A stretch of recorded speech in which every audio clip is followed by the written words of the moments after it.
Kebanyakan manusia-manusia yang ada di bumi ini, mereka menampakkan kebahagiaan mereka tanpa berpikir dua kali.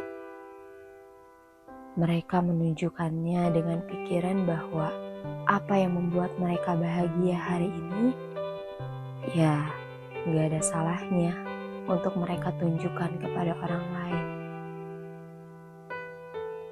Mereka memperlihatkan kesenangan mereka dengan harapan kebahagiaan akan selalu menyertai hidup mereka. Jangan salah, aku ngomong kayak gini juga itu karena aku pun cuma manusia biasa yang kadangkala seperti mereka, yang tanpa berpikir panjang menunjukkan kebahagiaan diri ini.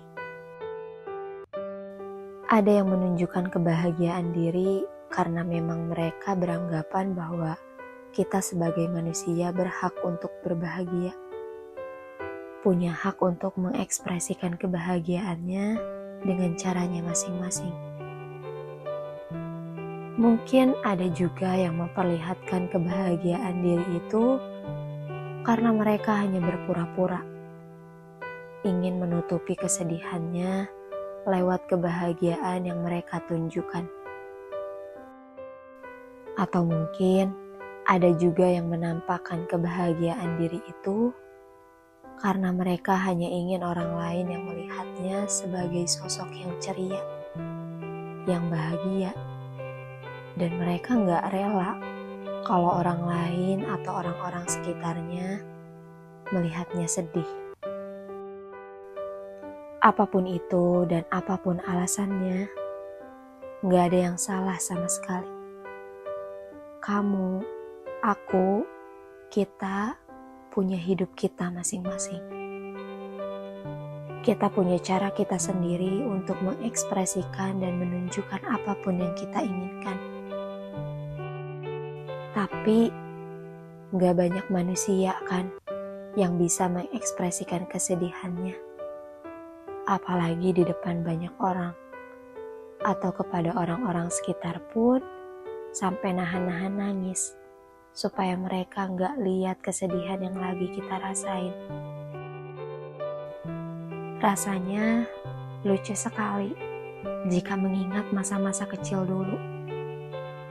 Aku selalu bisa menangis dengan suara yang keras. Moodku selalu bisa berubah-ubah tanpa harus aku kontrol.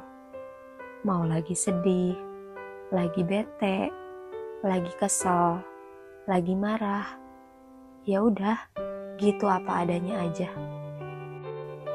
Tapi lain sama sekarang. Apapun kesedihan dan kekecewaan yang aku alami, aku gak bisa gitu aja meluapkan dan mengekspresikannya.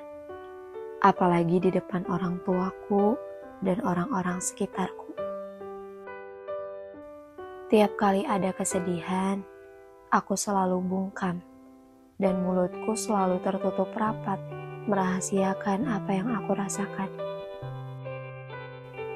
Seperti manusia lainnya, aku pun juga merasa seperti perasaan sedih ini orang lain gak perlu tahu. Mungkin cukup aku aja yang tahu, karena pada akhirnya juga aku akan sembuh dengan sendirinya. Dan aku selalu membaik karena diriku sendiri, bukan karena orang lain atau orang-orang sekitarku yang menguatkan.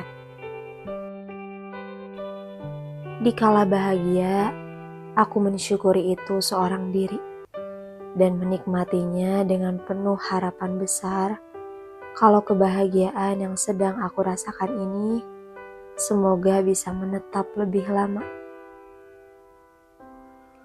Dan dikala sedih, aku pula yang menguatkannya seorang diri dan membuat diri ini pulih kembali dengan penuh harapan besar. Semoga aku bisa kuat dan bisa melewati ini semua dengan baik. Aku suka bercerita, aku suka menulis, dan aku suka mengekspresikan kesedihan dan kebahagiaan yang aku alami. Tapi bukan berarti aku juga menunjukkannya kepada semua orang. enggak.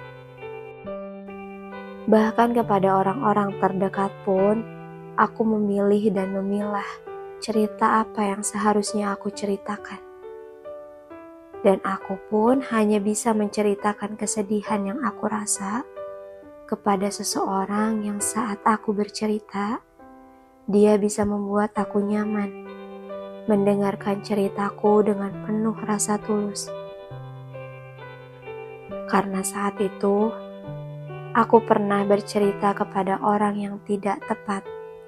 Aku malah dianggap orang yang cengeng dan berisik. Ya, pada akhirnya, diri sendiri ini yang jadi pemeran utama untuk diri kita sendiri. Diri sendiri ini yang berpengaruh besar terhadap diri kita sendiri. Mereka, orang-orang yang mendengarkan cerita kita, itu hanya sebagai penyembuh sementara. Sebagai obat yang tidak terlalu manjur. Karena obat yang sebenarnya yang bisa nyembuhin setiap rasa sakit adalah diri kita sendiri. Bahagia ditunjukkan, sedih pun ungkapkan saja. Susah senang, ekspresikan saja dengan cara yang kamu pilih. Yang pada akhirnya bisa membuat kamu lebih bahagia lagi. Atau membuat kamu lebih lega setidaknya. Perasaan sedih yang kamu simpan tidak harus kamu tunjukkan kepada siapapun. But at least, kamu jujur sama diri kamu sendiri. Dan ekspresikan saat kamu sedang berdiam seorang diri. Gak setiap orang bisa bercerita. Gak setiap orang juga bisa menyimpan perasaan sedihnya sendirian kan? Dan kira-kira kamu orang yang kayak gimana? Buat kamu yang gak punya teman cerita, atau mungkin sekarang kamu gak punya siapapun yang bisa kamu jadikan sebagai sandaran atau tempat berkeluh kesah, tapi kamu masih punya Allah dan diri kamu sendiri. Dan buat kamu yang hobi menyimpan ceritamu seorang diri, tolong untuk tetap ekspresikan hingga diri kamu merasa lega. Luka yang kamu simpan tanpa penyembuhan, justru itu akan melukai diri kamu sendiri pada akhirnya. Sedih, nangis, itu tandanya kamu manusia normal yang berperasaan. Sangat wajar dan tidak harus disalahkan. Hidup emang kadang lucu ya. Setelah kesedihan, pasti ada kebahagiaan. Dan setelah bahagia, aku yakin bahagia ini tidak akan menetap lama. Karena nanti pun akan segera berganti lagi dengan kesedihan. Capek gak sih? Harus menutup kesedihan dengan tawa yang palsu. Kita istirahat aja dulu yuk. Skip dulu sedih-sedihnya. Besok bangun pagi, kita berbahagia dengan apa yang kita punya. Bahagia dengan sangat sederhana saja. Kita ketemu lagi di cerita selanjutnya ya. Good night. Bye.